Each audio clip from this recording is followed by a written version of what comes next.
Hola a todos. Hoy os voy a hablar de algo también relacionado con la ciencia y tecnología. En particular, os voy a hablar de la historia del submarino, donde España y la tecnología española jugó un papel primordial en la historia, a pesar de que la leyenda negra que niega a los españoles su capacidad para inventar, desarrollar, investigar, pues cada día tiene que ser desmentida poco a poco. La verdad es que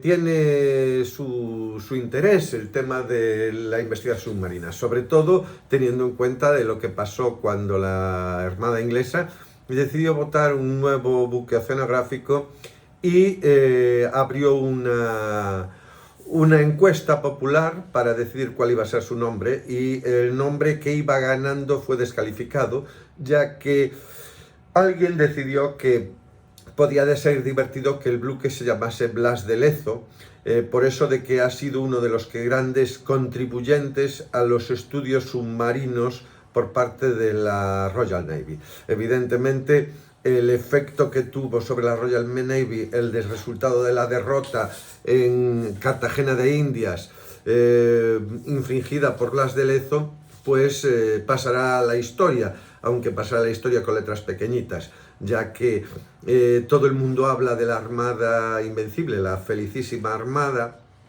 que fue un revés militar para España en la guerra anglo-española, pero no nos olvidemos de que si hacemos una recapitulación entre los enfrentamientos bélicos en el mar entre la Armada Española y la Royal Navy, ganamos por goleada. Es decir, nadie habla de la contraarmada, que fue un fracaso absoluto, nadie habla de la derrota por borrachera cuando Carlos I de Inglaterra intentó atacar Cádiz, nada habla del fiasco absoluto de la guerra de la oreja Jenkins, que se tradujo en la derrota más bochornosa que ha sufrido un ejército en la historia del planeta frente a Cartagena de Indias.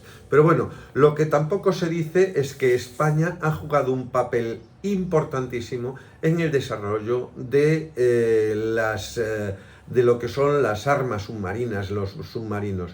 De hecho, a ver, el primer submarino que se probó pues data de 1776, fue en Estados Unidos. Era un submarino de madera, propulsado por propulsión humana, y luego en 1800 pues se utilizó un nuevo submarino también de diseño norteamericano, pero también eran barcos con fuselaje, con casco de madera y sin una propulsión mecánica. El primer submarino que ve la luz en el planeta con un casco de metal, hay que agradecérselo a un español, alguien llamado Cosme García Sáiz, que además era un gran inventor y que, como siempre, no fue probeta en su tierra. A ver, tuvo algunos éxitos porque, por ejemplo, desarrolló una máquina para lo que es el franqueo automático de cartas, de correos, que de hecho fue fabricada en Bélgica porque carecíamos de la tecnología para su fabricación, y que estuvo operativa en la Real Casa de Correos durante más de 20 años.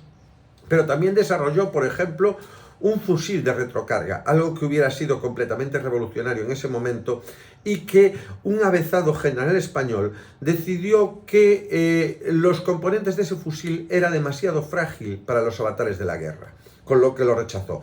Evidentemente, ese rechazo lo único que significó fue un retraso significativo de la tecnología militar española frente a la de otros países, cuando la idea se puso por primera vez encima de la mesa en nuestro suelo patrio. También inventó una imprenta portátil, pero lo más interesante es que hizo el primer submarino de fuselaje metálico, de casco metálico. Ese casco metálico fue construido y fue probado eficazmente. Era un submarino de propulsión animal, es decir, soldaditos de la Armada tenían que ir pedaleando y se desplazaba a través de varias hélices, timones, es decir, probablemente fue el más la aportación más importante que se hizo a ese submarino. De hecho, los submarinos anteriormente no eran muy adecuados para navegar en superficie y tenían ciertos problemas a la hora de la estabilidad entre aguas. Este submarino fue probado con eficacia entre los años 1860 y 1861, y además lo habían dotado de algo tremendamente interesante, que era un cañón de retrocarga, lo que significaba que, aparte de desplazarse bajo el agua y sobre ella, podía abrir fuego contra el enemigo. Evidentemente, alguien decidió que era poco interesante, se suspendió el proyecto y, como siempre, pues nuestro querido, estimado y nunca bien ponderado Cosme García murió en 1874, pues olvidado e incluso hasta denostado. En su testamento le indicó a su hijo que fuese a Alicante, donde estaba anclado el submarino, lo adentrase en el océano y lo hundiese. Por lo menos darle una muerte digna a un invento que no fue valorado. Pensad que en este mismo instante alguien que sí conocemos, pues porque a lo mejor los catalanes saben venderse mucho mejor, que es Montoviol, también estuvo haciendo pruebas con su submarino, que por cierto era un casco de madera y no de metal, y por supuesto tenía también una propulsión debida a los humanos. Siguen avanzándose la tecnología de submarina y entonces pues cabe destacar, por ejemplo, el Pioneer, que fue desarrollado por Estados Unidos en 1862, que fue capaz de hundir con eficiencia barcos enemigos durante la Guerra Civil, pero que su importancia se desechó, es decir, lo usaron entre el 62 y el 68, y en el 68 decidieron que lo mejor que podían hacer con él era desguazarlo.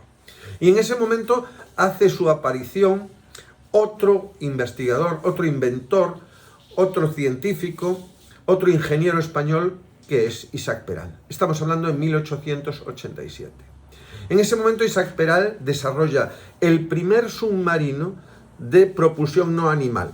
Es decir, hasta este momento los submarinos funcionaban con hélices propulsadas por un sistema de pedales, una propulsión manual. La mayor parte de los cascos eran de madera y no de acero.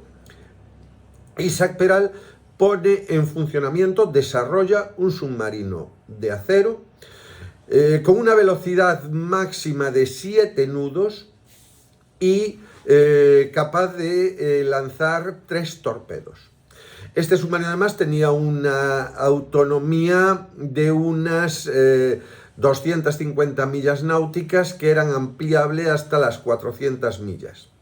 Fue probado con eficacia, entre otros sitios, delante de Gibraltar. Contaremos el efecto que surgió en las inteligencias militares, ese oxímoron tan bonito, en las inteligencias militares del resto de Europa, dicha prueba.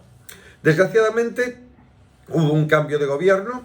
Entra el señor Cánovas del Castillo, se van los progresistas, entran los conservadores y deciden que, bueno, que es un gasto estúpido ese tema, y a pesar del apoyo de María Cristina de Austria, la regenta, doña Virtúdez, la última Habsburgo que gobernó España en nombre de su hijo el pornógrafo, pues el proyecto se suspende. Bien, para que hagáis una idea, ese proyecto era un submarino con un motor eléctrico que desarrollaba unos 50 caballos, que tenía autonomía, unas más de 60 horas de autonomía y unas 400 millas de radio de acción, armado con torpedos, que fue directamente suspendido, porque lo consideraron un gasto inútil. Hay que decir que el resto del mundo siguió trabajando en los submarinos. Francia, Gran Bretaña, USA, Japón, pero en la mayor de los casos eran maquinarias que alcanzaban como mucho los 5 o 6 nudos. Estamos hablando de 1,7 nudos menos que el diseño de Isaac Peral. y de hecho se puede decir que no se superó el diseño, no se obtuvo un diseño más eficiente que el que planteó Isaac Peral hasta el año 1915, en que Estados Unidos votó la serie conocida como Holland, que de hecho el primer submarino de la Armada Española que se compró a Estados Unidos y que llevó el nombre de Isaac Peral, tócate las narices, era precisamente un Holland. En cuanto a lo que os decía de la prueba de Gibraltar, bueno, pues fue seguida atentamente por la Royal Navy, que pasó la información a distintos aliados. Para que os hagáis una idea de la tontudez de las autoridades españolas, que decidieron que era un gasto inútil, el responsable de la flota americana que hundió la flota española en la guerra de Cuba dijo: gracias a Dios a la falta de visión de las autoridades españolas, porque si llegan a tener un par de submarinos como el que hizo Isaac Peral, ellos hubieran ganado la guerra. Por lo tanto, a veces no es que nos ganen, es que perdemos nosotros por idiotas. Bueno, evidentemente no tengo mucho más que contar. Si os ha gustado, ya sabéis, suscribiros al canal. Y el siguiente, pues como siempre, cuando me apetezca. Sed buenos si podéis. Chao, chao.